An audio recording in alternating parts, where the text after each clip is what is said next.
we have principles which is very important for everyone.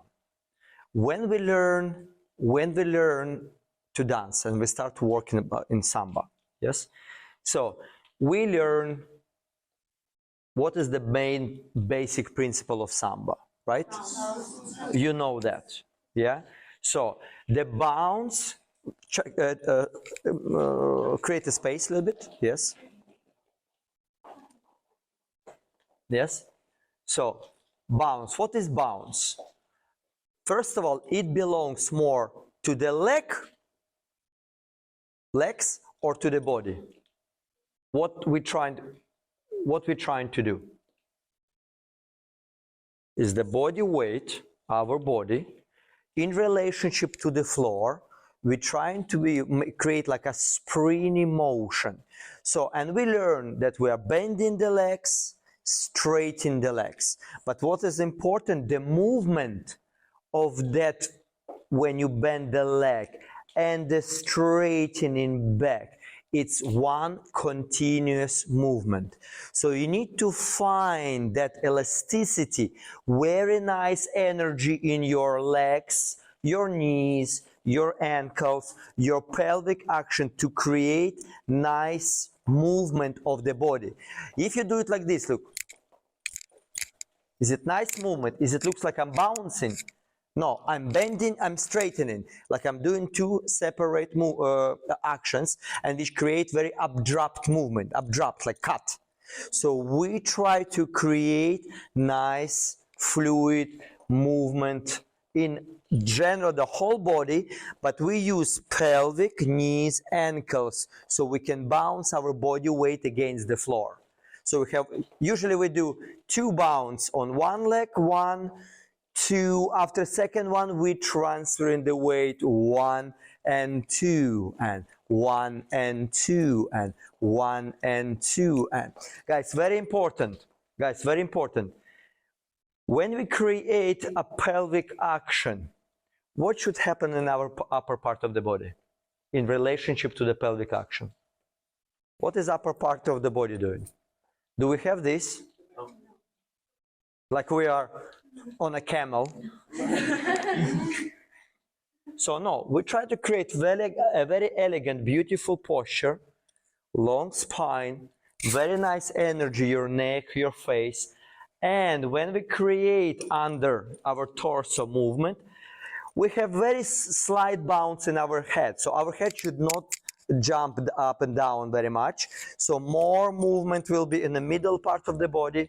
Yeah, so stomach, pelvic, and flex and straightening the legs. So upper part of the body don't need to rock back and forth. Yeah, you don't try these wiggles. So 1 and 2 and 1 and 2 and 1 and 2 and 1. Capito? Yeah, understand. Now, what is the timing of that? 1 and 2. So beat value of 1 and 2 and half. Good, you know this, very good. Guys, this is important because this is simple questions. Why I'm checking? Because you know how many times even some professional dancers tells me 3/4, 1/4. If I speak about the bounce. It's not 3/4, 1/4. 3/4, 1/4 is what? Full timing of certain basic figures. You understand this? Now, next thing, what is very important, like I said, the quality of this softness, nice, beautiful fluidity, each of you need to try to create beautiful movement. It's the same if you would be a singer, how would you exercise your voice to do what? Beautiful sound, beautiful, it can be different volumes, different pitch, but the sound should be beautiful. So the movement, that fluidity, yeah, should be very nice and smooth. Then the next thing, each movement what we learn to create, we need to coordinate with the music. Now, especially when we start learning the pattern of the steps, let's say whisk, what we do in whisk? What we do in whisk? Side step, Latin cross on the place. No replace. It's not side step and then volta. Yeah? In volta, we create Latin cross by crossing in front. In whisk, we create a Latin cross by crossing behind. So it has to be very clear. Side step, Latin cross already on the second step, and then replace on the place. Understand? Again, side step, Latin cross, replace. Simple. Yes? What is the timing? 1, 2. 1, 2. 1, 2. 1, 2. Now I'm not concentrating on the movement of the body and the bounce. I'm just speaking about the steps and the timing of the feet. Yes? What is the footwork in whisk? Footwork. Ball flat. In the book it says toe. It's letter T, toe. We all do ball of the foot, yeah? But, and what is the third step? Ball flat. Yes, ball flat. Very important, guys, because I see many dancers on the competition, and now when you dance some basic figures and combinations, I see that, for example, you dance, some of you dance cruzada walks. For example, you do cruzada walk, and then merengue run. What is the footwork should be? Ball flat, and then merengue run. Ball, flat. And I see some of you dancing cruzada walk on ball of the feet. Ball of the feet, and heel is not placing. And some other figures as well, where it should be ball flat, and I see for some reason it's only ball of the foot. So it's a knowledge, and then practice that knowledge so you can do it automatically correct way. You understand? So you don't give judges any chance to mark you down because you do some bad, not correct technique. Understand? Yes? So now, next thing. When we coordinate, we understand. Now I would like to just coordinate the foot timing. Yes, so 1, 2. 1, 2. Now, when we dance with the music, now we need to coordinate with the sound. Because a lot of you dancing very much out of time. So not clear. You don't relate the movements to the sound. You understand? So could we have very slow Samba, please? Thank you.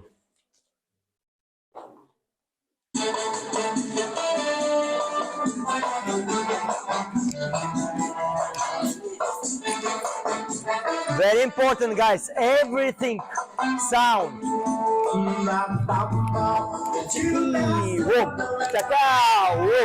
Tikimba, tum, tum, ba, da, wam, ba, wam, da, wam, da, wam, da, wam, da, wam, da, wam, tikim, tum, tam,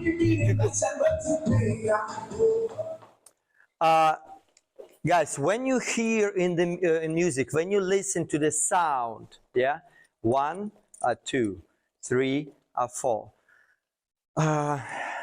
is the sound of 1 and 2 are same? Just 1, 2, 3, 4, 1, 2.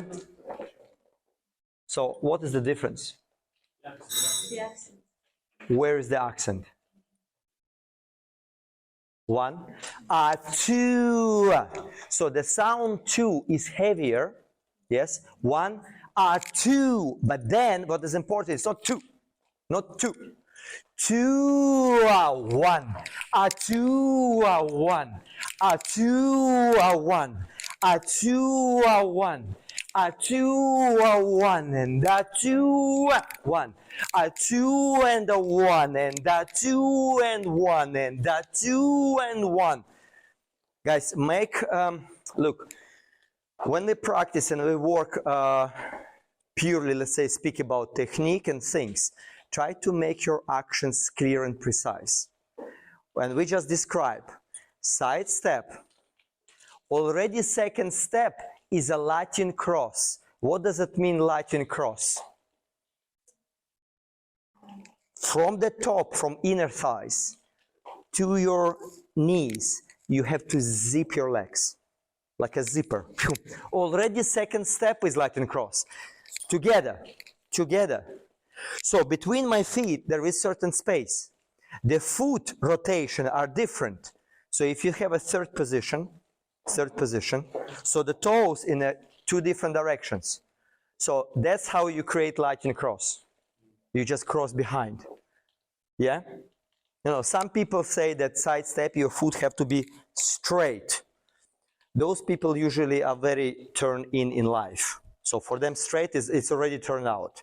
So for me, side step, it has slight turn out. Of course, you don't go to a second ballet position. I cannot do that. So, but toes slightly turn out on a side step there, toes diagonal.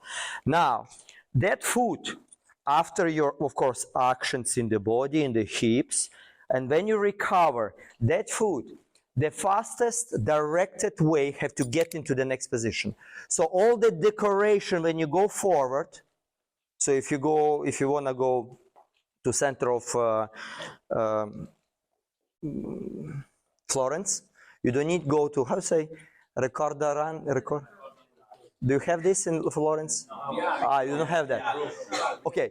Anyway, if you're gonna go to center Florence, you don't need to go via Rome. Yeah. So Samba there, create all this direction. If you want to, of course, dancer can create wherever you would like. But just remember, when you make a step on first step, it's a one, the sound, the beat one. It's a first quarter. Then you have 2, 3. On the fourth quarter, this foot have to be already there. So to create that crispiness in your rhythm, so you dance until the last moment, but you have to arrive on time. And then immediately tidim. Yeah, this is another thing. I think it was showing to me this relevé, which gonna take I don't know how many quarters to get there.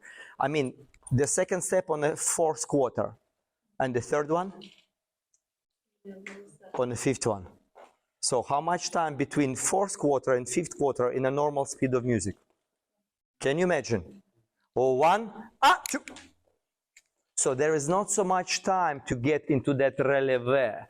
Yes, and remember, the normal relevé is your normal height, and little bit goes below, little bit, and then goes to the normal height. So when we do just a bounce, we don't go relevé down. We stay our normal height. So this is your highest point. So when I place that 4, I can replace just the heel because it's a kind of reaction to my rhythm and movement in my powerhouse, my center. Yes, my rhythmical box. Yeah. So there is a rhythm and the foot is just a reaction, but it's slight, it's very little. It's just boom.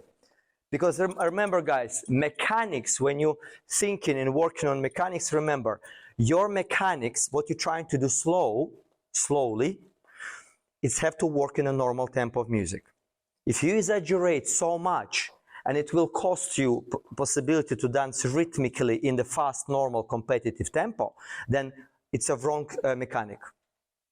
If it's not doable, not danceable in a normal tempo, then mechanics is wrong.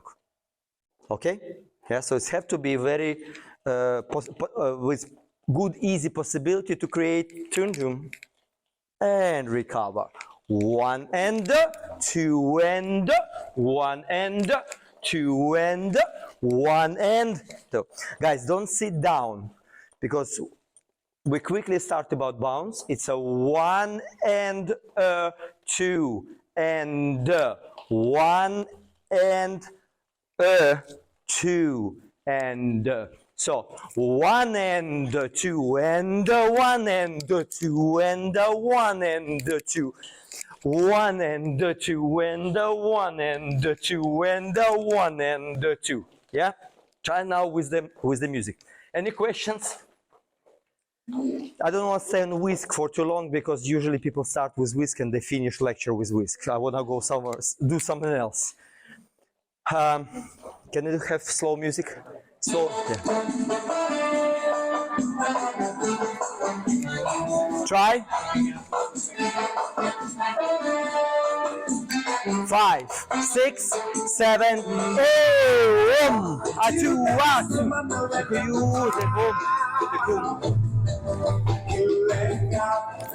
Guys, remember one thing. Before you start to dance, what we should create first? Huh? Yeah, it would be nice to have a mood and atmosphere to do a samba. Would be nice, but I mean, you're not gonna speak to the guys about the atmosphere, what is in samba. It's a little bit, maybe they're like, yeah. So what you teach kids first? Posture, exactly. So when you learn how to keep your spine straight, then, nice. So pelvic, lower back, stomach, yeah, under. Nice presentation of torso, but don't over pump, don't exaggerate, long spine, there. But if I check my neck, it's natural. I can easy look anywhere I want. It's just long, elegant. All that chest area as well, long, not collapsed or overproduced forward. As a movement, yes, but as a posture, not good. Yeah, so long spine, natural amount of energy, so you can create a nice elongated posture. But if I want to move the torso, I can. If I want to move hips, I can. If I move head, chest, hips, I can create that movement. So my spine is flexible. If I need just elegant and classy position, please, there. Now, as soon as we start to make a preparation, let's say do a whisk and we go into that Latin cross, you still keep that. So when you start to that recovery to create body, hip, actions with the pendulum, swinging under your body. Why you suddenly, your face goes like, why there's suddenly compression in your lips and chin? Have to deal with bounce, muscles of your face? No. So when you create recovery, body action, send the leg, now change weight, create that hips there, nice easy energy in your face, and we're not looking down. You need to get used to keep that movement. Remember guys, your feet, your legs, yeah, your pelvic, your stomach, your sides, your lower back, this is functional area of a dancer. If I need to go from up down, I use lower part of the body. If I need to go up, I use my lower part of the body. If I need to go to the side, I use leg and foot and my side to create side movement. And again, down, recover, collect Latin cross, replace, recover. Why is the free leg goes first? Guys, remember simple coordination. Standing leg creates direction for the body. Then the free leg swings to catch the body. Standing leg, body, free leg, catch. Standing, body, free leg, catch. Simple. Standing, pushing, the body moving in that direction, the leg preparing to catch.